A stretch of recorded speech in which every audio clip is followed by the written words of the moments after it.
Bam. Hello, everyone. Hi. Welcome back. It's just him. Yeah, it's just gonna be me and Squee playing. I think that's the quietest intro we've ever had. Yeah, welcome back to Riffs. As always, we're going to show off some cool fan art we have received. We have a glorious picture of August from Criana. Yep. Oh, God, it's so good. I can feel it. I can feel it from here. His gaze. August. All right, and then we have one from Allie. This is really cool. It's a picture of everyone. Al, Tom, Mila, and Patrick. And this is I was just oh my god. Okay, never mind. I was trying to figure out what those were behind Al and their wings because it's the power armor. That's amazing. Yeah, it's the power Yeah, armor. that's they awesome. Did a really great job doing like even that's the gladiator armor that Mila's wearing, and that's it's not actually shown all that much in the book, so it's very good. Very good. Very well done. Lovely. And we have one from MJ, which I don't know if this is a new person or not. I don't know if It is, definitely. Yeah. I don't recognize the Twitter handle. And this is a beautiful drawing of Mila and Jackie. Oh god, I love it! I love it! Love it so much. It's incredibly so good. well done. Oh, it's so good. Yep. So well done. Awesome job. Again, everyone, this hits us in the feels.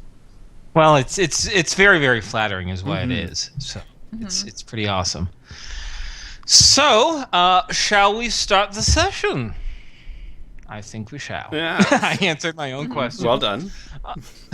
Thank you. Well done. So we have the focus for this session. We're still in this 6-month period, but the party is going to head to the ruins of Aberdeen, back a little bit further east of Greencastle, to recover some armor that their hope is there. But before we do that, we have just a few little things to clean up. Very small scenes to wrap up. So the first is you guys. I was going to say at the start of this session, I was going to let you know how many credits you would need to spend in order to replenish your 3-month supply of food to make it, so make you guys pass so you don't starve over the next entire 6 months. So if you spend about 10,000 credits, which is quite a bit for food, but as mentioned before, in this region, the food is a little bit scarce, especially due to the whole Greencastle situation. Even towns like Finton and Flint are offering their own supplies of food for political favors or other sorts of goods. So in order to get the same quality of food that you're going to get that you currently have, you'll have to fork over some additional money. Are you comfortable spending 10 grand on 3 months supply of food? Oh, yeah. Yeah. Okay. We need food. Great.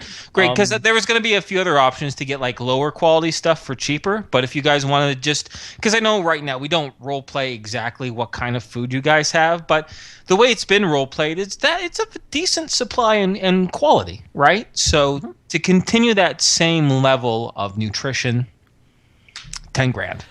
If nothing else, Lee's trying to quit drinking. I don't want him to have to do that and deal with crappy food. Yeah, that's true. That's If there's cruel one and thing that'll set a unusual. guy over the edge, yeah, that's very true. Okay, so the second bit of work is that we kind of left things off, not completely ambiguous, but the last conversation with Gyro Bede he had personally with Tom, just asking Tom to kind of keep him in the know and let him know about this whole spy situation. So I believe Burn wants to just have a small little role play with Gyro and actually finish that whole situation up. Okay. Really quick, Patrick has something? Oh, okay. I guess just to clear up things, because I know how many people watch this, and some people really like the details. The spell was not sense evil. Oh yeah, it was sense. Yeah. Still spelled SCENTS, but sense magic, not sense evil. Yeah. I misspoke. Yes, the magic scroll that was found was sense Magic, not evil. Thank you. I forgot that, so thanks a lot, Piff. No problem. Okie dokie. So, what do you want to Yeah, I will try and track him down and request an audience. Sure. Now, the good news is that although a lot of the Red Suns, they're not openly hostile to the group at all, but Gyro's communication with the group has cooled considerably. But when Tom reaches out to contact him, he is able to have a meeting the same day with Gyro. So once again, he's brought into the throne room, which is more of a meeting place now. And after offering Tom something to drink and a seat, Gyro looks to Tom and he says, "So I reckon you're not here to just ask me how things are going. I figure you have a bit of information for me, as we talked about before." Yeah, I found out a few things after, talking it over with Al. Looks like he was just blowing smoke. Oh. Yeah. Exactly He was what kind trying- of smoke. He was trying to talk big, like he had all of this information and all of that, but to our knowledge, to my knowledge, you have no spies. The only spies that were keeping an eye on Greencastle that we know of, there were a couple from Flint and a couple from Fenton. I can't remember their names, but they were looking at Greencastle before the whole Prince debacle. I see. Just to watch and keep an eye on what was happening. So if I'm correct in assuming you knew there were spies about, but you never were in contact with any of them? No, Never got their names or descriptions? unfortunately, no. Just a general awareness. Mm-hmm. And he used that general awareness to make it seem like he was really following through on this whole situation with the queen and her caregiver. Indeed. You're a psychic, right? Sort of. Sort. Yeah. Yeah. Tell me, when you're mind controlled, are you aware of it? Yeah. Well, I am. I see. Please explain to me. I don't have that sort of gift. Well, I personally do not have the gift of reaching into somebody's mind and playing around with it, but because I am sonically gifted, I can feel when somebody is reaching into mine. It feels like tendrils, like somebody is reaching out and grabbing my brain. All right. Now, I'm sort of familiar with manipulation, but it's very limited. You can't outright just control somebody from the get-go. You have to be inside of them at all times. You have to keep a constant grip on their mind, that kind of thing. I see. Well, I guess that's a bit of consolation, but I'm going to be honest with you. Oh, sorry. Is there anything else you want to tell me? No. Other right. than we're going to be leaving pretty soon. Oh, all right. Plan on coming back anytime soon? Possibly. Depends on how harsh this winter is. Yeah, I suppose. We got to all ride it out. Mhm. All right. Well, since you are honest with me, I'm going to be honest with you. I don't know whether it's due to incompetence or whether this is still a bit of a lie. It doesn't really matter. The important thing is that you're wasting my time. So either you're deceptive or y'all are incompetent do-gooders. Now, doing good is one thing, but doing it half-cocked, I just cannot abide. You're welcome to Greencastle. You're welcome to peruse the limited services that we have. But I will not be offering you any work unless things take a radical change. Do you understand? Oh, I understand. All right. Well, Best of luck in your future. You too. And And? Tom will make his way out. All right. Bada boom, bada bing. Anything you players want to discuss about that particular scene, or should we move on? I will update the rest of the players on what was said in that conversation. Okay. Al would thank Tom for diffusing as much as we could the situation, and make a comment that, you know, it's not such a bad thing if a man like that thinks you're incompetent, as long as you're not actually incompetent. Yeah. That's what to say. Oh boy. All right. So let's move on to the next scene then, okay? Mm-hmm. And now, for the sake of all y'all's memory, I'm going to give you two tidbits of information before we get going. The first is, well, why you guys are heading to Aberdeen. If you may or may not recall, I believe it was Tom who found an old rotten letter in Woodbridge. There's a letter from the local minister. His name was Jean-Luc Baudet. That name isn't important, but that was his name. And the letter was to a woman, apparently, named Serena Kane. By the fragmented context of the letter, it seemed that she was the local protector of Woodbridge. And this letter was an appeal to her to put aside hate and vengeance that was in her heart. The letter does mention that her going off to the massive city ruins to the north to chase after the robots that attacked Woodbury would not bring the dead back. Then there's also hints of an enchanted suit of armor that she wears that is truly the only protection for Woodbridge, and if she left on her quest for vengeance, it would leave Woodbury exposed. Unfortunately, due to the fragments of the letter itself, you're not able to get much more details, but your group has inferred that the ruins to the north, the only large ruins is the old city of Aberdeen. Now, you folks have been to that area before, nearabouts. Unfortunately, Criana, this was when you were absent. This was during the James T., him guiding them to this big, massive underground facility that housed a giant brain in which the group destroyed. But this region is right near the East Coast itself.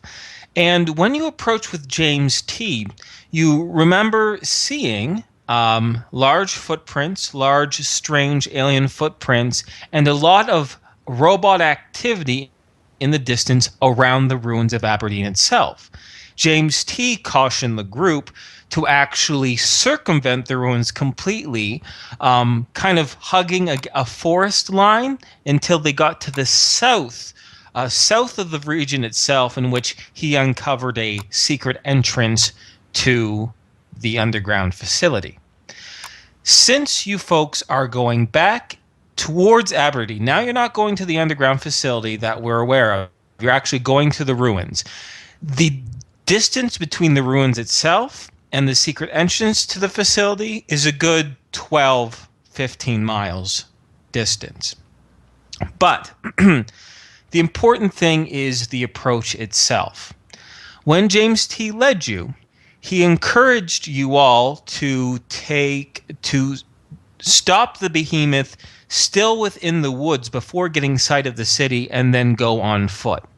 So before I set up the scenes of you approaching nearby to Aberdeen, I need to know what vehicles you're going to be taking and what the deal is in regards to that. So the option. Sorry, go ahead. I know that Patrick would probably strongly note a similar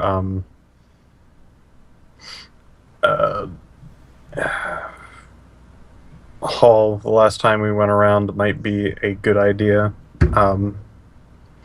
He's cautionary about if any sort of lingering what he feels might be a psionic that can control tech might still be present in some way, and he'll note that he thinks Jackie might got a bite of that, even after that the brain Died. perished. Okay. So maybe leave Jackie home, maybe even deactivate her while we're gone. I think just out of range might be enough. Deactivation is a small precaution if I know exactly how that works, especially since you know what happened last time when we deactivated those robots. That one robot, excuse me. Right. Well, leave her at home at least. Are we going to take an ATV? I'll ride with someone. Or I guess I can I'm- take Melissa, but I think she's broken because I haven't touched her in about a year. It hasn't been a year. It's been like 4 months. Okay, 4 months. But if you haven't noticed, Mila just doesn't like driving. She likes talking more. Yeah. Yeah, I can An see that. ATV might be a problem, but it might be a risk that we need to take, though we would probably be more aware at that point. Or exposed, you mean? Exposed, there you It's okay. go.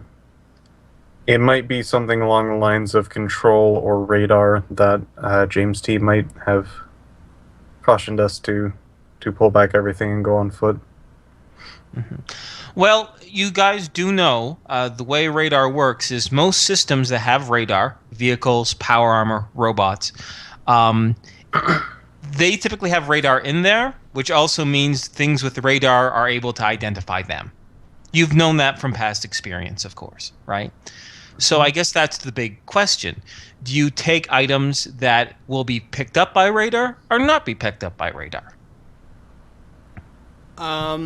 Well, Al's going to go in power armor, which would be picked up by radar simply because the last time we were in that area, we were fighting really nasty things, and there's nothing saying they won't still be there. Yeah. I believe you were in power armor last time. I was in the big No, Samson. you were in body armor. Oh, you were in the yeah. Samson. Because you guys were using me as cover at one point. That's right. Big tree trunk legs. So at least power armor might not be picked up. So a vehicle might still be fine. Yeah. Maybe. Well, I do know that power armor is picked up a lot by some sensor equipment. That's why I took body armor out to take out that Samson pilot instead of the power armor. Because the power armor is nuclear. Was it the nuclear power is what's picked up by a lot of things? There's a lot of things that radar picks up. Okay. But mostly, especially when it comes to man-sized stuff, it's just the sheer amount of power, electricity, electrical activity, and the very fact that it's made of these highly conductive metals, that the radar tends to pick up. I don't know the science behind it. That's just my rule of thumb. So my thoughts are, if I'm going to be taking the power armor, perhaps it would be best to assume that radar would pick us up.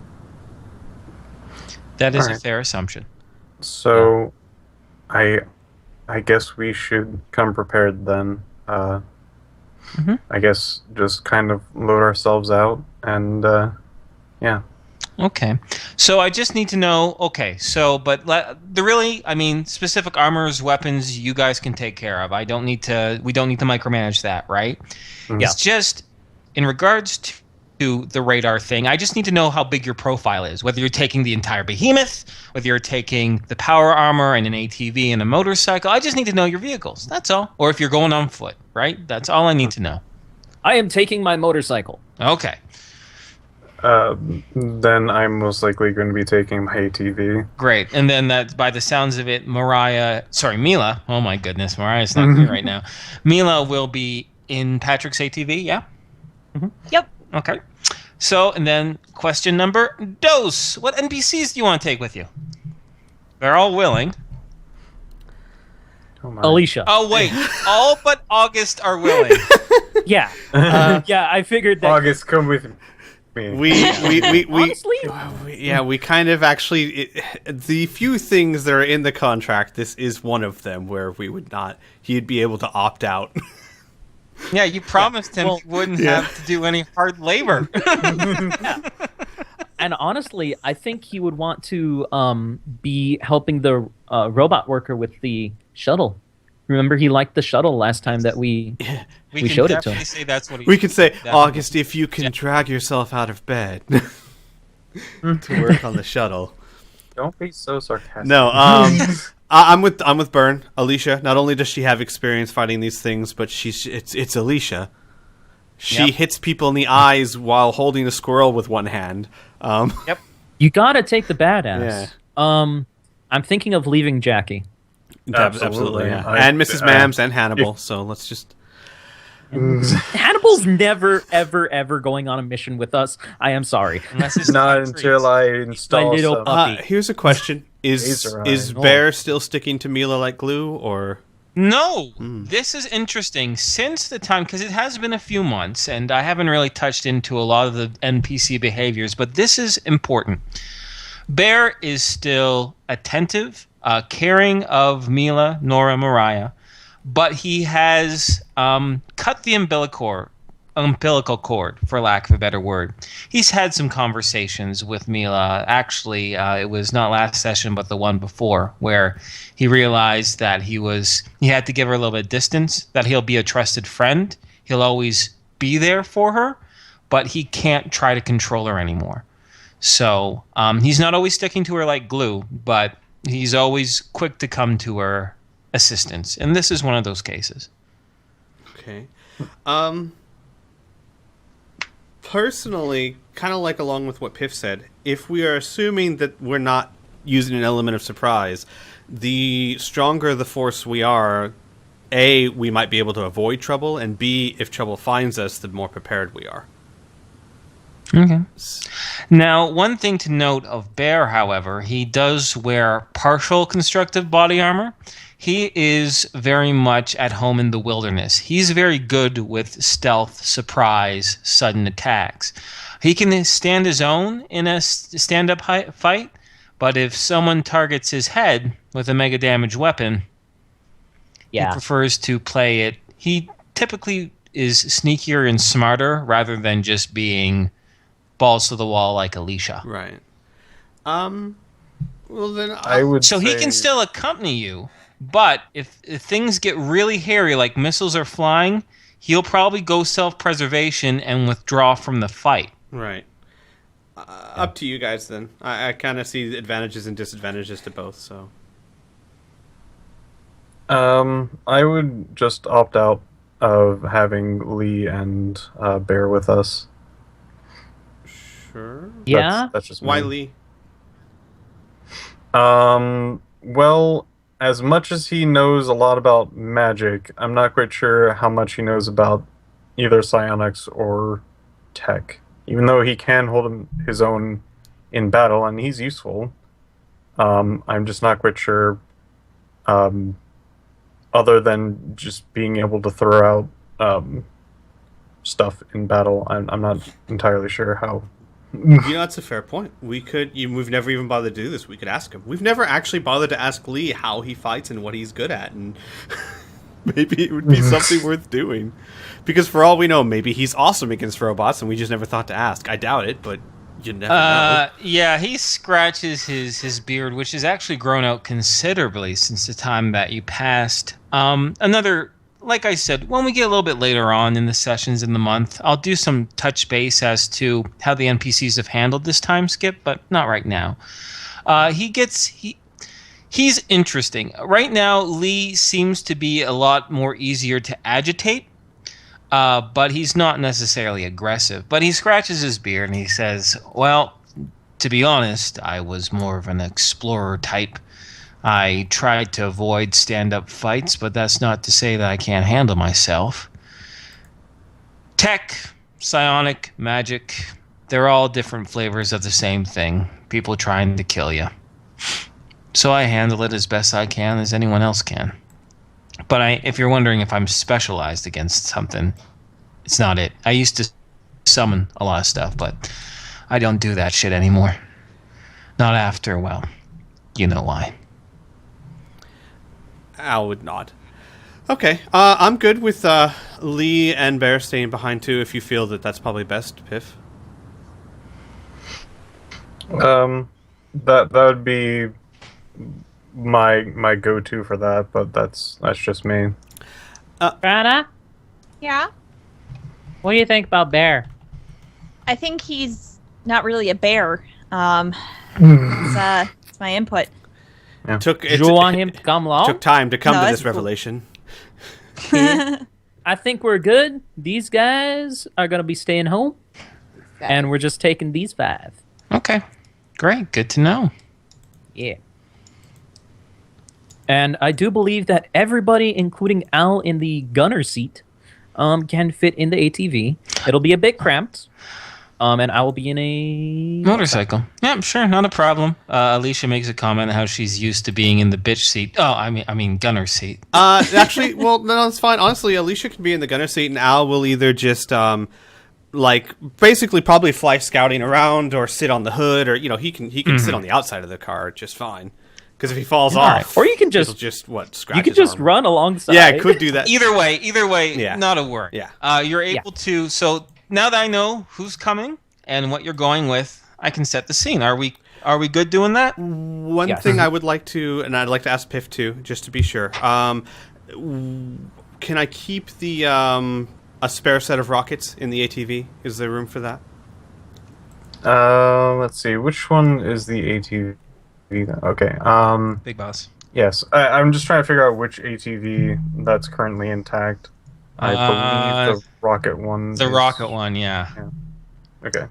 Yeah, your current one is. The other one is in pretty bad shape.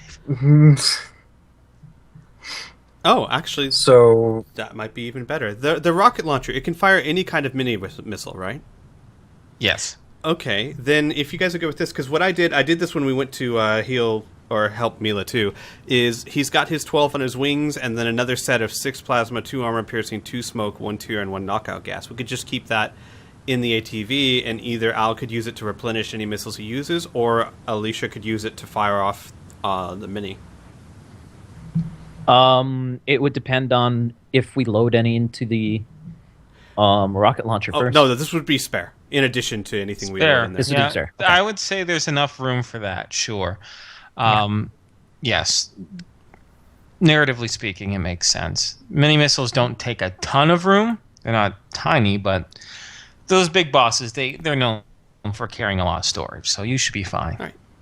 Al would ask Patrick just to make sure it is his ATV. In fact, I think Al considers both of them his ATV. Actually, it's Elizabeth's ATV. Well, Yeah. I think Al has just kind of grown to think of both of them as Patrick, since he's the one that fixes them and takes care of them and all that. Okay. Anywho. Patrick, do we have your consent? yes. Groovy. Okay, now are we good to set the scene? Yes. Okay. Nope. Well, too bad we're going. You're there. Where are you? Oh. So you approach the going through the frost and snow covered woods, which have changed considerably since you've been down this direction before. Thankfully, it's been relatively uneventful. However, when you get approximately 10 to 15, well, no, let's be specific then. You get about 13 miles away from your destination, from what you believe to be Aberdeen, or what used to be Aberdeen. Correct me if I'm wrong, Patrick, but I don't think the ATV has a radar on it, correct? I believe not. No, I don't think it does either.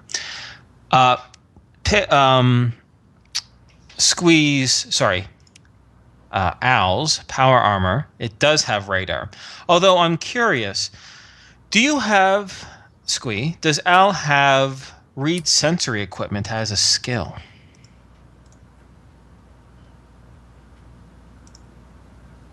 Are you muted?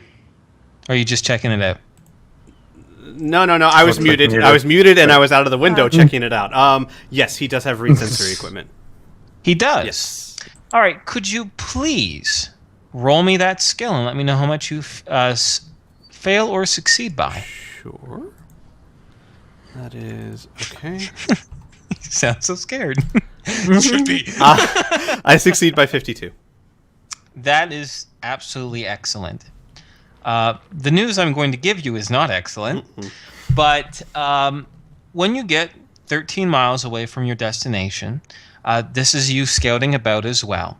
But luckily, these come up on radar far sooner than you get any sort of visual contact.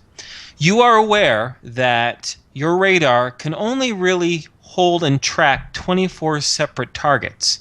And as you get closer and closer to Aberdeen, around the situation, around the actual site itself, you see 24 radar blips scattered throughout approximately a 10-mile radius. All of them seem to be clustered around the ruins and within the ruins itself. What's more distressing is that you see some targets drop off and others join in. Due to your successful skill, you know it's not because the targets themselves are leaving and coming in. It's because your radar can only handle 24 targets, which means there are more than 24 other bogeys around that area. Thankfully, once again, to your skill, you're able to gauge distances and realize that they're not all clumped up together. In fact, despite the high number of targets, due to the sheer area and complex terrain of the area, you never see more than 3 or 4 targets clumped together at any one time. And if you are both lucky and smart, you'd be able to navigate the ruins without having all of them upon you. The only thing that distresses you is that if any of them can track radar equipment, you are going to have a lot of individuals on your ass. Okay. Al will fly back to the ATV and relay what he's found. Okay. And he'll say, I don't know what they are, but they're being picked up by radar, which means it's probably best to assume they can have radar. And there's Fantastic. a lot of them. Yeah. Definitely more than 24. Yes. Certainly more than 24. Yep. Wait, so they're on the radar, right? Right. But they're not in person. They're on the radar. Al's is gonna... So what if instead of What? using the radar, we use our eyes? Then we would see them with our eyes. Oh. Amelia like closes her mouth and thinks. Actually, that's it's not the worst idea, but it would definitely let them know that there's somebody here. Well, Want to know what I'm thinking? okay. It might be along the lines of what I was thinking, but shoot. Yeah, why don't you fly around a bit till you can find something? That's what I was thinking, of making a really fast flyby. If they are hostile, it's a bit of a risk, but as long as I stay airborne, I'm pretty maneuverable, and I should be able to hopefully get away, assuming they don't also fly. But it's better than riding in there without any idea of what we're facing. And they will be put on high alert. Well, they're going to be put on high alert if they have radar anyway. The only other option that I can see would be to go back to the Behemoth and put on body armor and travel by foot. But even then, I would advise against it, because there's so many of them that we'd pretty much have to try and avoid all of them. And if we don't, which is likely, we're going to be much weaker. Well, sorry. Shut up, Inferno. Let them figure it out. Well, Don't get your 2 cents. You can't play. okay. If you do fly over and you see that they are the robots that we encountered before, how about this? We go back to the behemoth, we wait a day or two. Hopefully things will cool down, and we come back in body armor and go back to where the brain room was. See if we can reprogram them, do something like that, because if I recall correctly, we thought of doing that. Al would look to Patrick. Patrick, do you think that's doable? Patrick looks back and forth, kind of, like people are ganging up on him with brass knuckles, and he's like, look, it's possible, though that room might be guarded, I'm unsure. We shouldn't expect it to be easy, so I do like not going into the place with lots of robots and trying to find another way. That's good. Shutting these down, that might be a little tough, but I can try. Well, can you think of anything else? Well,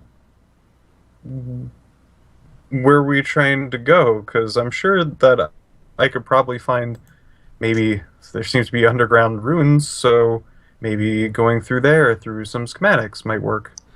You mean find a whole nother way into the town that's underground as opposed to where all the baddies are? Right. I love that If idea. they are above ground. GM, would Al Yo. know if radar can penetrate ground? We'll use the same read sensory equipment. Your characters, those who have that skill, would know that.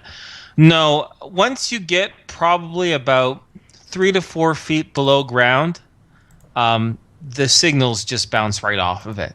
So yes, Okay. you would not.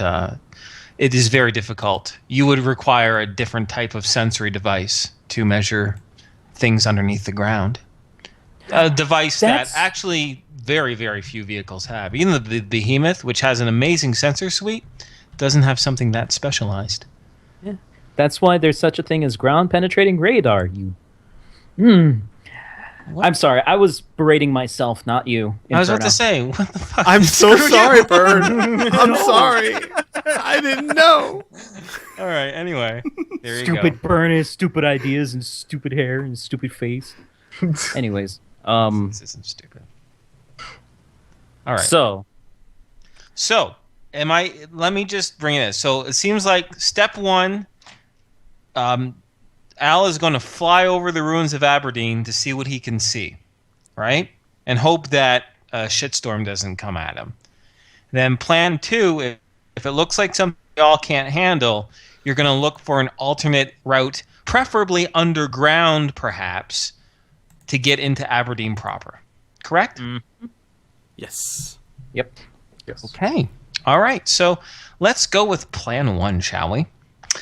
Which is Al going over the ruins of Aberdeen itself. Now, I'm bringing us over to this map to give you a good idea as to what we're looking for as far as the layout of the land.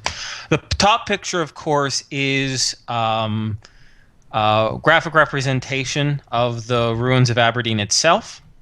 And then the bottom picture is just an idea of what it looks like, this ruined city covered in snow, just to give a little bit of flavor, But we'll use this top image the most to assist Al.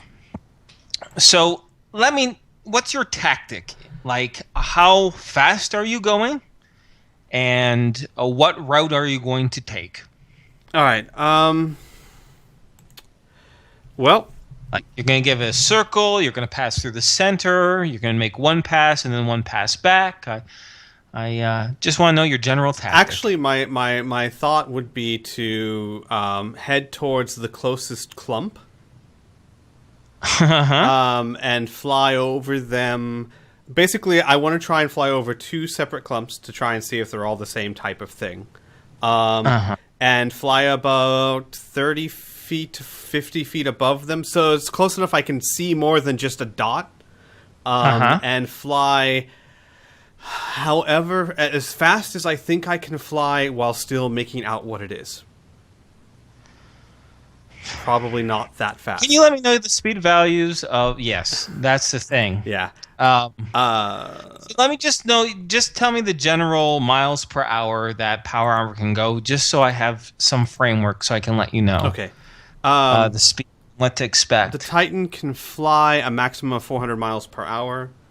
Yeah. But the cruising I speed is should- considered to be 200, so... Yeah, okay. Here's the thing. Let's imagine we're in a car, right? And you be able to identify something really quick. If you go about 100 miles per hour, that's going by pretty fast, right? For you to really identify. I'd say you have to go probably around 60 miles per hour. All right? Okay. Now, you would know that doing so... Now, normally in the air, you're going to get a dodge bonus, right? You also get a speed bonus. But your speed bonus is to dodge or to avoid any sort of incoming fire will be greatly reduced depending on your speed. I mean, depending on the speed that you're going. So you know that you're going... The slower you are, the more exposed you will be if something shoots at you. And that makes sense. Okay. Yeah, we'll still go with that though. I'll go as That's slow as fine. I need to make sure to positively identify the target. Okay, so you don't actually want to fly over Aberdeen and stuff. You just want to find the two closest clumps to try identify what the crap they are, right? They all, at least on the radar, they all seem pretty uniform, correct? They do. Okay. As far as general... Well, that's the other thing about radar, right? It just says it finds a target and puts in a dot. It doesn't say, like, this is a big target, this is a small. It just picks up a target. Actually, can I do this? Can I make a wide circle around the town and do that from the other side of where we're coming? So the opposite direction of where we're coming from? But you still try to seek out two targets? Exactly, but basically make a long circle around the city and then come at it from the opposite side and seek out those two targets. If you're coming from this way, you're gonna just check out targets this way. Got ya. Yeah. So All right, that's so fine. that if anything's alerted, they're alerted away from everyone else. Okay, that's wise. Okay, so we're good to resolve that. Here we go. So when you fly to the first target itself, give me a second. I just got to put a dot on the map. Shapes. I want a circle. Apparently you're going to just give me a rectangle. Whatever, freehand, whatever. Okay, so the first target is there. As you fly in, obviously more and more targets fill your radar, but you're focusing on this clump. It seems to be a clump of 3 separate targets. And once you get within, I'm going to say 500 feet, due to the enhanced vision of your power armor, you're able to identify them very clearly. 2 of them are familiar to you, as I am nuts. So 2 of them are familiar to you, looking like that. And then the other has a very similar upper body, but it's much taller, towering a good 10 feet above these other robots. And its legs are spidery. It has 6 separate legs as its undergrowth. And as you fly towards it to get a positive visual identification, they open fire. So instead of us slipping right into combat, what I'm going to do is I'm going to give them 1 volley round to try to hit you. And you obviously can take dodges, right? You can take a dodge move for each, to be fair, right? And then you can decide to fight or get the fuck out, all right? Okay. Because they definitely detected you on radar and saw you coming, and we're waiting for you to get an optimal firing range. So we're going to go with the first ground robot, the first regular robot first, and it's going to try to hit you. So you are going to have, obviously you have a bonus to dodge from your height, and you're only going to get additional +1 to dodge due to the speed that you're going. +1. Okay, so that is. Hang on a second. Okay, so then that'll be +14. You have +14 to dodge. +8 as a natural dodge, +5 to dodge while flying in elite combat armor, and then +1 for the speed. You have +8 to dodge? Mm-hmm. Your character has +8 to dodge? Yes. Okay. I did not realize that. All right. So you dodged the first shot. You're going to... Oh, no, you got to roll. You might get a 1. True. Just to be absolutely sure, my natural dodge is still what I add everything else to, correct? Yes. Okay, just making sure. Right. I'm going to have to go over your character sheet after that. That seems really high for like a non-juicer to have a +8 dodge, but you are also high level, so we'll see. Right. Yep. And then finally, the master robot. Okay. All right. Oh. Yeah. No, you dodge all 3. And what do you decide to do as these things open fire upon you? GTFO. Okay. So you kick into high gear, and they're going to take another shot at you. Your dodge is so high, really, you're only going to have to roll a 1 to avoid these 3 shots. So roll me 3 d20s, please. All right. So 1. No, I'll just roll it. Just Yeah, roll yeah, d20. Yeah. There we go. Okay. So you avoid that oncoming fire too. So do you choose to go to another dot? No, I think I've had enough. Okay.